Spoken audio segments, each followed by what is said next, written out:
Você acredita que, quando a justiça da vida falha, a justiça do além entra em cena? Se alguém passa a vida inteira sofrendo nas mãos de um abusador, é errado desejar que o espírito dela volte para cobrar aquilo que ninguém mais cobrou? E mais, quando um agressor morre atormentado, isso é castigo ou libertação? Eu sempre achei que essas discussões sobre justiça espiritual eram exagero, coisa de novela, de filme de terror, crendice de gente antiga.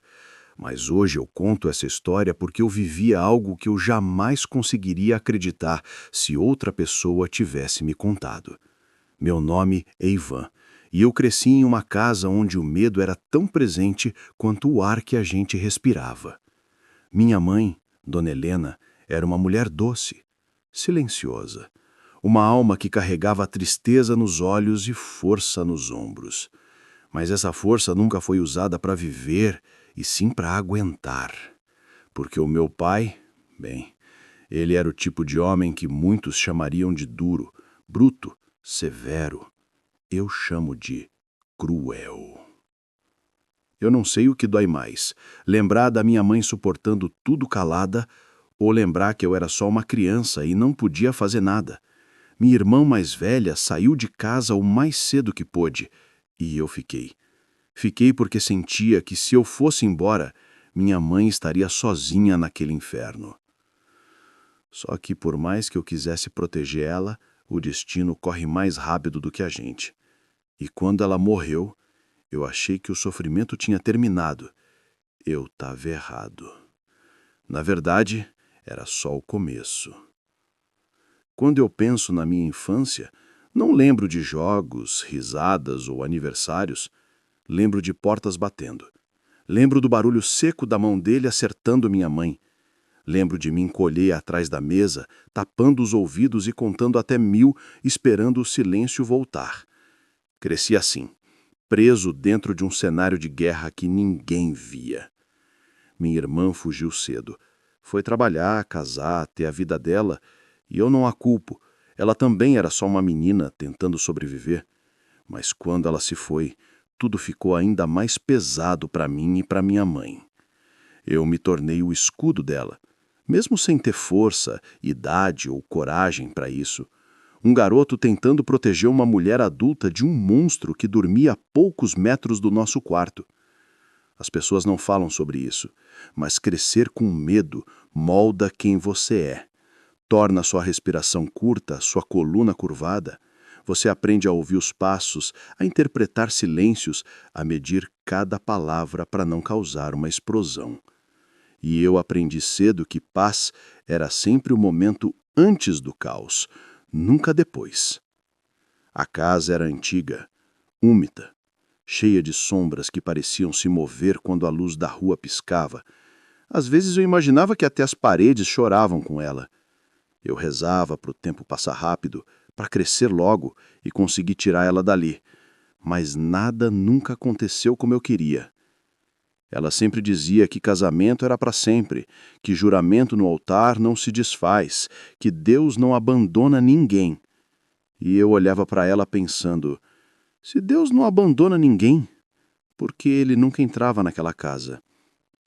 Eu prometi que nunca ia deixar ela sozinha. Mal sabia eu que o pior momento da vida dela seria justamente o único no qual eu não pude fazer nada, o dia em que ela morreu. E quando isso aconteceu, o silêncio que ficou não foi de paz, foi de aviso. A casa não ficou vazia. Pelo contrário, algo despertou lá dentro. Minha mãe morreu numa noite comum. Não teve sirene, não teve grito, não teve cena dramática de novela. Só silêncio. Um silêncio tão pesado que parecia ter caído do teto e esmagado tudo. No dia anterior, ele, meu pai, tinha discutido com ela. Não era novidade, mas naquela noite ele passou do ponto. Eu ouvi coisas caindo, ouvi ela chorando e depois só ouvi o ar. Nenhuma palavra, nenhum som. Disseram que foi um mal súbito. O laudo dizia causas naturais, mas quem viveu naquela casa sabia, nada ali era natural. Ela se deitou, e simplesmente não acordou. Só que eu fiquei com uma sensação que não desgruda, como uma cicatriz costurada por dentro, a certeza de que ela não morreu sozinha, de que ele foi o último rosto que ela viu, o último peso que ela carregou. Eu deveria ter sentido luto imediato, mas o que veio primeiro foi uma onda de culpa. Culpa por não ter feito mais. Culpa por não ter tirado ela daquela casa. Culpa por ter deixado ela sozinha nos últimos minutos. Depois veio outra sensação, como se o ar tivesse mudado, como se algo tivesse se movido junto com a alma dela. No velório, algumas pessoas comentaram baixinho que uma mulher tão sofrida assim não descansa fácil. E quando fui levar o corpo para o cemitério, o senhor do portão, um funcionário antigo, me olhou fundo nos olhos e disse: "Filho, a gente sabe quando uma alma sobe. A da sua mãe saiu daqui pesada. E quando elas saem pesadas, às vezes voltam." Aquilo ficou ecoando dentro de mim.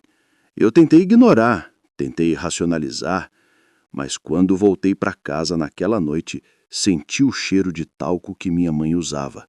Só que o frasco ainda estava guardado, fechado no armário. E aí eu soube. A morte não tinha acabado com nada. Tinha acabado de começar uma coisa nova. Uma coisa que eu não estava preparado para enfrentar. Depois do enterro, a casa parecia diferente. Não vazia, não quieta, atenta.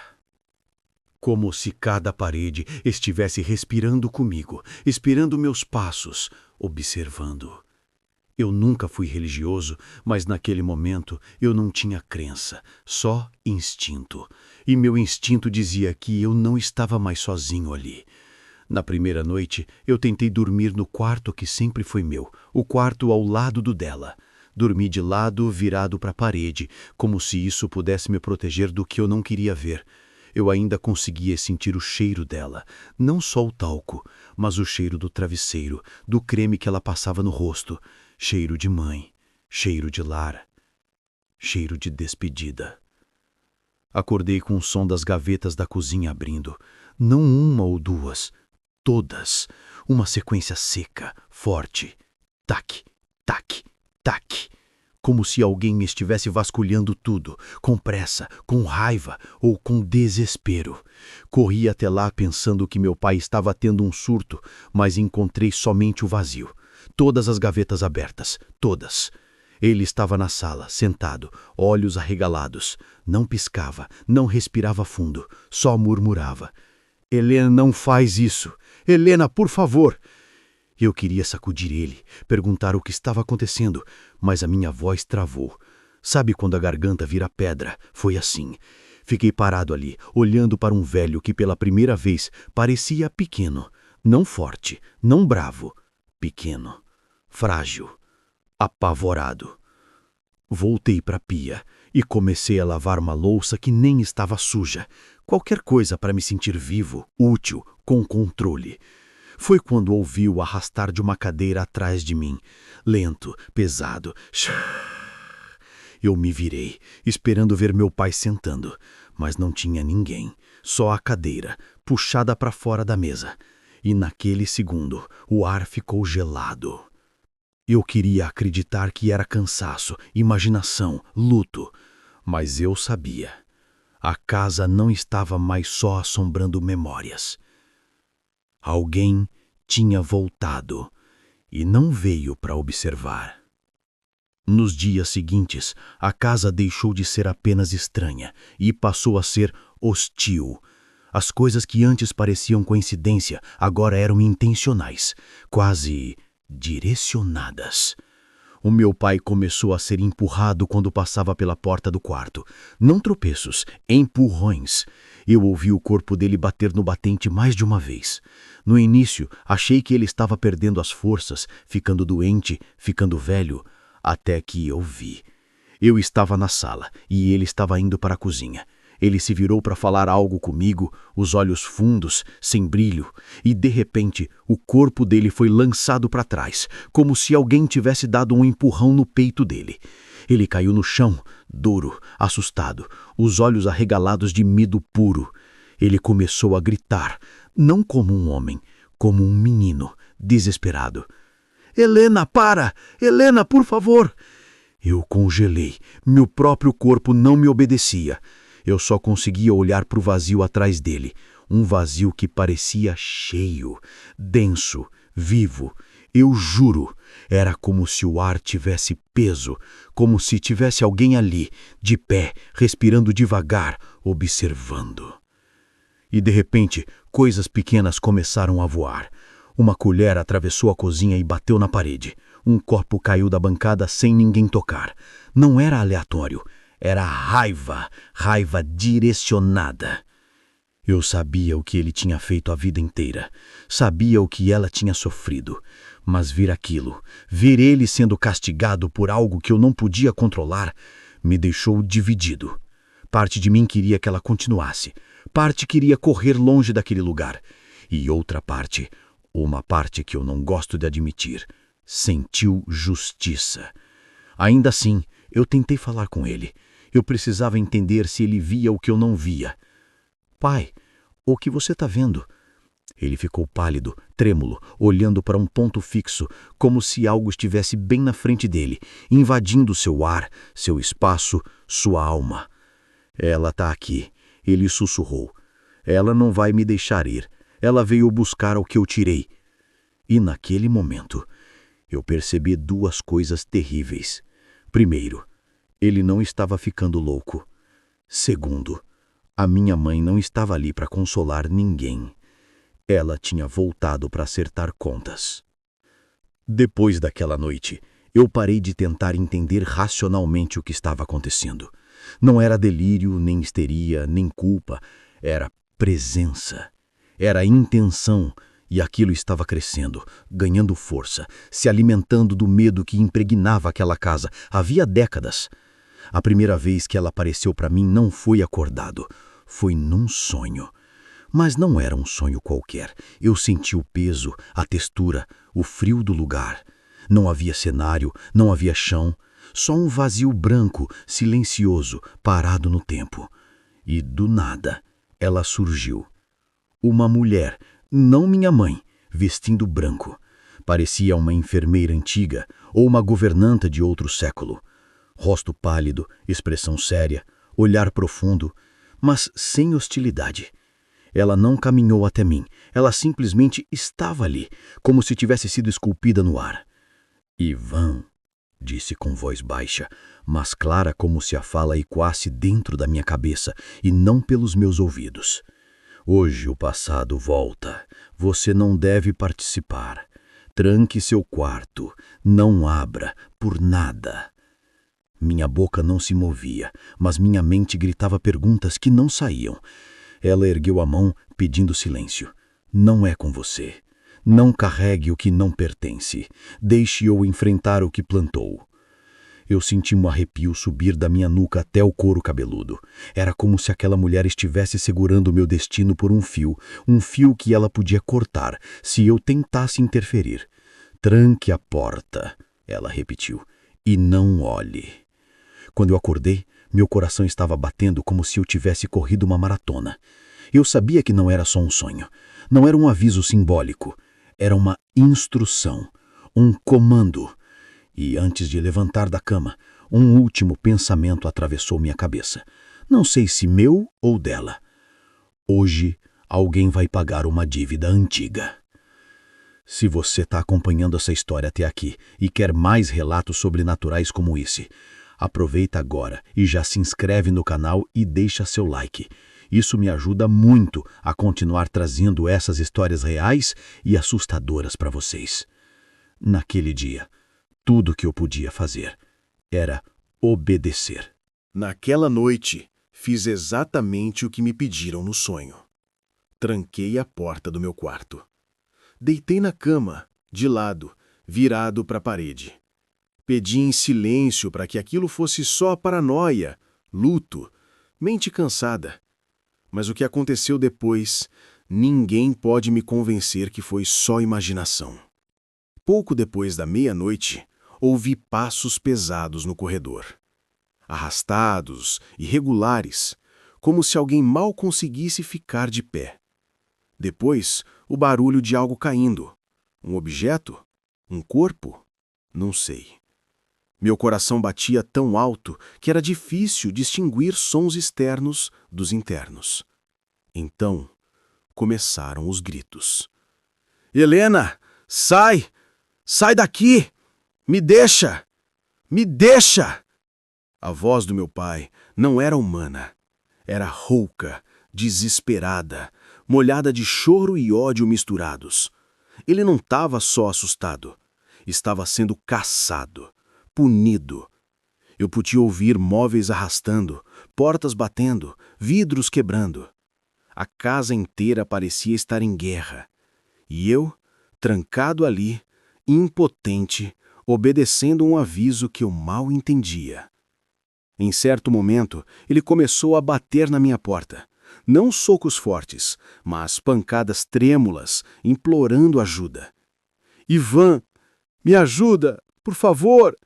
Ela está aqui! Ela está aqui! Meu corpo inteiro tremia. Minha mão ia até a chave, quase abrindo. Mas a voz da mulher branca ecoava na minha mente. Não abra. Eu encostei o travesseiro na orelha, chorei em silêncio e esperei. Até o barulho diminuir. Até virar gemido. Até virar sussurro. Até virar nada. Na manhã seguinte, encontrei meu pai na rua, cercado de vizinhos assustados, gritando feito animal, segurando uma faca, girando no ar como se tentasse cortar algo invisível. A polícia chegou. Tentou acalmá-lo. Não conseguiram.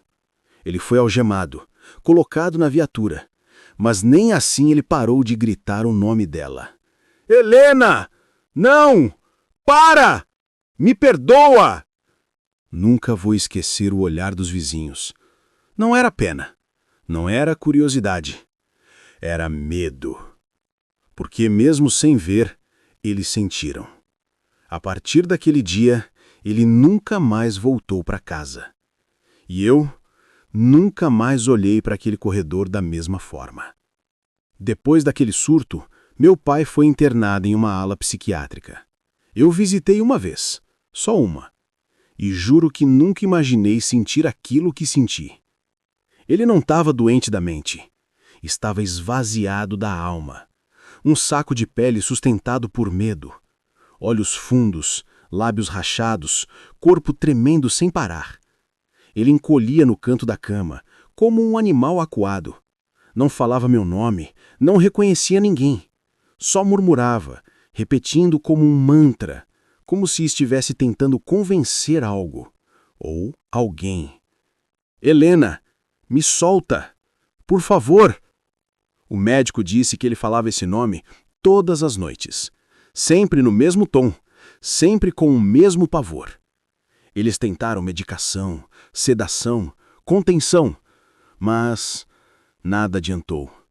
Ele acordava aos gritos, tão altos que pacientes de outros quartos reclamavam.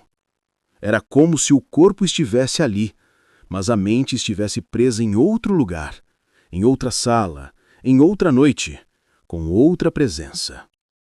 Ele ficou lá 1 mês, 30 dias exatos. E no 31º, o dia que seria o aniversário da minha mãe, ele morreu. Sem causa clínica clara, sem falência prevista, ele simplesmente parou. O coração, a respiração, tudo como se alguém tivesse dado um comando e desligado. A enfermeira que me ligou estava tremendo na voz quando contou. Ela disse que ele passou as últimas horas gritando o nome da minha mãe, com as mãos erguidas, como se estivesse tentando afastar algo que os outros não podiam ver. O último registro da câmera do corredor só capta uma enfermeira correndo para dentro do quarto quando ouviu os gritos. Não captou o que ele via, não captou o terror dentro daquele quarto, mas gravou o som.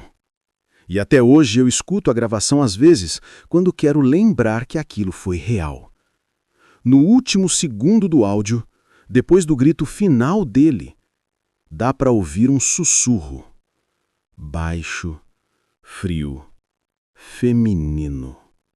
Eu nunca consegui provar que era ela, mas eu sei. Quem viveu naquela casa sabe reconhecer a voz do sofrimento. No dia do aniversário dela, ele encontrou o destino que nunca conseguiu evitar. E eu, pela primeira vez na vida, dormi sem ouvir uma porta bater. Depois que ele morreu, os médicos cuidaram dos papéis e minha irmã e eu organizamos o enterro. Tudo simples, rápido, quase silencioso. Não houve dias de lágrimas verdadeiras por parte dele. Só um alívio estranho, pesado, mas libertador. Como se a casa, o ar e até meu próprio corpo estivessem soltando um suspiro preso há décadas. Fiquei uns dias na casa da minha irmã, mas eu sabia que eu tinha que voltar. Não por saudade, mas porque ainda tinha documentos, inventário, contas, coisas que só eu podia resolver. E também porque parte de mim queria encarar aquele lugar uma última vez. Fechar o ciclo. Quando abri o portão naquela tarde, o vento bateu como um cumprimento frio. A casa estava exatamente como eu lembrava. Velha, silenciosa, cansada. Mas pela primeira vez, ela parecia vazia de verdade. Não havia aquele peso no ar, não havia sombra acompanhando meus passos. Era só uma casa que já tinha visto demais. Eu dormi ali por mais algumas noites, e nada aconteceu. Nenhuma porta bateu, nenhum objeto se moveu, nenhum sussurro, nenhum sonho estranho. Era como se tudo tivesse acabado, como se aquela presença, aquela força, tivesse se dissipado depois de cumprir um propósito antigo e dolorido. Até que, em uma das últimas noites, eu sonhei com a mulher de branco novamente. Ela estava no mesmo vazio claro, imóvel, olhando para mim com um olhar calmo desta vez, quase bondoso. O ciclo terminou, ela disse. Sua mãe foi acolhida, está em paz. Eu tentei perguntar sobre meu pai, mas a pergunta morreu antes de sair. O silêncio dela respondeu por ela. E ele? Minha mente sussurrou. Ela apenas baixou o olhar e disse: ele seguiu seu destino. E só. E naquele instante, eu senti algo que nunca tinha sentido. Não era medo, era misericórdia. Mas não a dele, a dela. Quando acordei, percebi que o quarto estava quente, iluminado pelo sol da manhã, e pela primeira vez na vida, eu senti que aquela casa não tinha mais nada para mim. O inventário terminou semanas depois. A casa foi vendida. E o passado finalmente começou a se transformar em lembrança. Mas muito embora o silêncio tenha voltado, havia uma última coisa que eu ainda não sabia. A paz verdadeira só me encontraria anos depois. Os anos passaram e a vida seguiu seu rumo. Me mudei, construí uma rotina nova, finalmente sem acordar com portas batendo ou sussurros atravessando paredes. Mas mesmo longe, mesmo adulto, mesmo livre, existia algo que ainda morava em mim. Um medo silencioso. Um medo de que ela não tivesse realmente descansado. Um medo de que ele pudesse um dia voltar. Por mais que eu tentasse, o passado respirava em pequenas frestas. O talco que às vezes eu jurava sentir no ar. O estalo de madeira que me fazia lembrar do arrastar da cadeira. Não era assombração, era memória, cicatriz. Até que, numa noite comum, sem data importante, sem explicação, sem sinais, eu sonhei com ela. Dona Helena estava sentada numa cadeira simples, as mãos no colo, O mesmo olhar doce que eu lembrava da infância, mas desta vez sem dor atrás dele. Ela sorriu. Um sorriso cansado, mas limpo. Um sorriso que eu nunca tinha visto enquanto ela estava viva. Ela estendeu a mão, e naquele gesto havia tudo que ela nunca conseguiu dizer em vida. Você fez o que podia, e o que não podia também. Eu tentei falar, mas minha voz não saiu. Era como ser criança de novo olhando para ela e querendo salvar o mundo, sabendo que eu não podia. Ela estendeu a mão, e naquele gesto singelo havia tudo o que ela nunca conseguiu dizer em vida. Pare de se culpar. Pare de ter medo. Eu estou bem. E ele? Ela respirou fundo com uma calma serena. Teve apenas o que merecia. Houve silêncio. Mas não era o silêncio pesado da velha casa. Era o tipo de silêncio que cura, que fecha feridas, que devolve ar aos pulmões. Viva sua vida, meu filho. A minha, enfim, começou. E quando acordei, pela primeira vez, eu não senti culpa, não senti medo, senti paz. Hoje, quando olho para trás, não vejo mais fantasmas.